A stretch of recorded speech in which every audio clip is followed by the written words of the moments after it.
Well, it wasn't quite what I was after.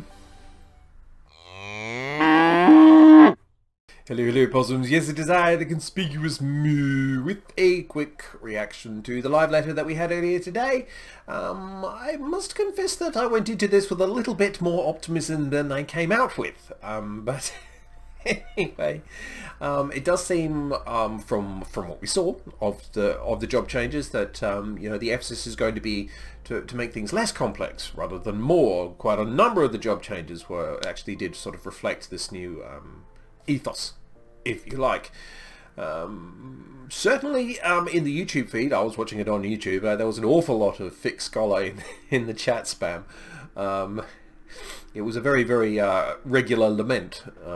You know, in the video I had the other day, I said I was very interested to see how the Sage was going to fit into this, because at the moment, you know, you've got a pretty good mix. You've got the Astrologian that can do a bit of both, and then you've got your Throughput Healer and your Barrier Healer. So, you know, how does Sage get into it? Well,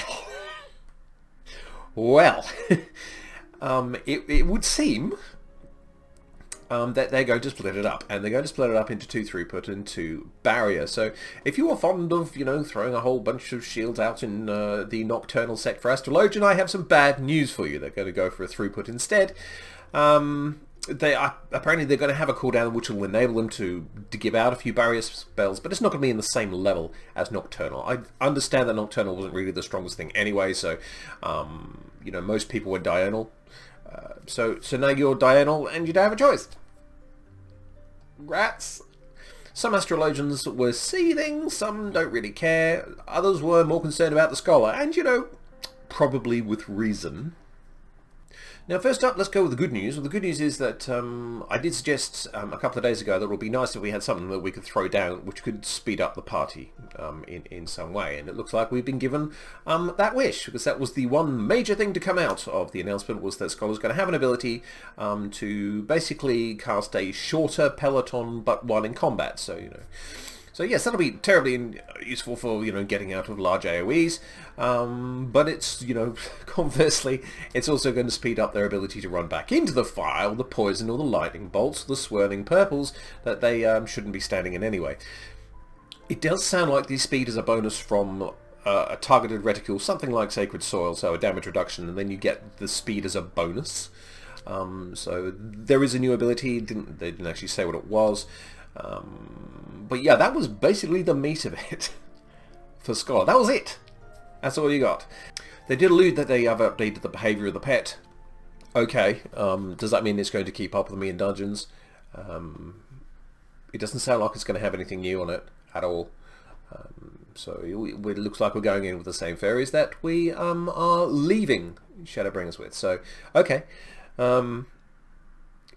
And there has been quite an emphasis in the general healing sphere for single target buffs going to be emphasized, and apparently we're going to have a new ability that is very, very powerful, doesn't have a name, and it's going to, you know, powerfully buff up one targeted player. They did reduce the cast time for offensive spells across the board as well, so this is part of their plan to make us just, I suppose, deal more damage. I guess that means the broils are going to be coming out a little faster anyway, so I mean, from that perspective I'm quite pleased. But you know, Ruin was instant, Bio is instant, so it will make that much of a difference, is it?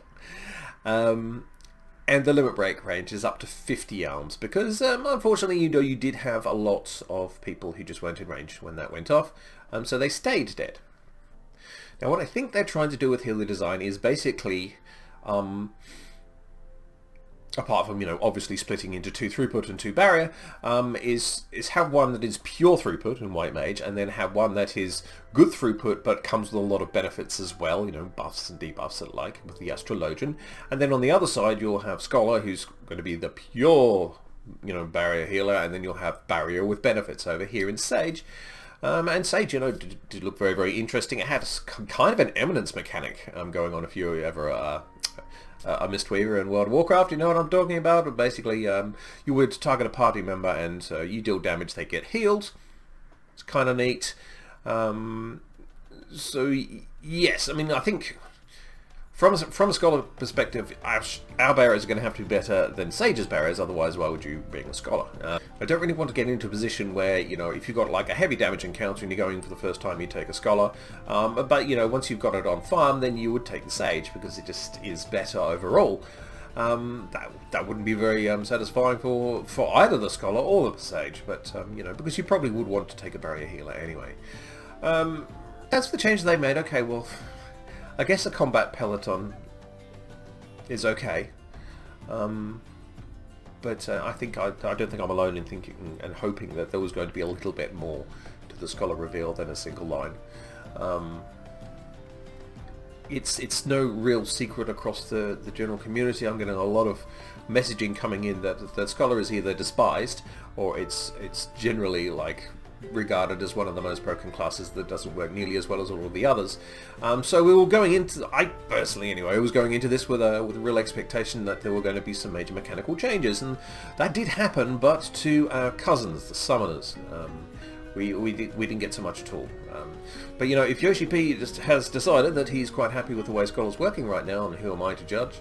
We will have to look at the numbers when they come out. I think the official media tour, influencer tour, is going to be in mid-October. So I'll have a try. You know, I have a chance to try out the Scholar and see how it all fits together. Yeah, but I'm not going to lie. When I first saw the extent of the changes or lack thereof, I was very disappointed. But you know, it's not the end of the world. I'm still in a relatively good position. We've still got to see some numbers. They said they did tweak some numbers, so there might be something in that. I'd like to see what this updated pet behavior is. It looks like we've got a little extra utility that we bring. And it's not release day yet. You know, they did say during the live letter broadcast that, you know, these things aren't final, still being iterated, there's still being development going on. So let's hope they develop the Scholar a lot more.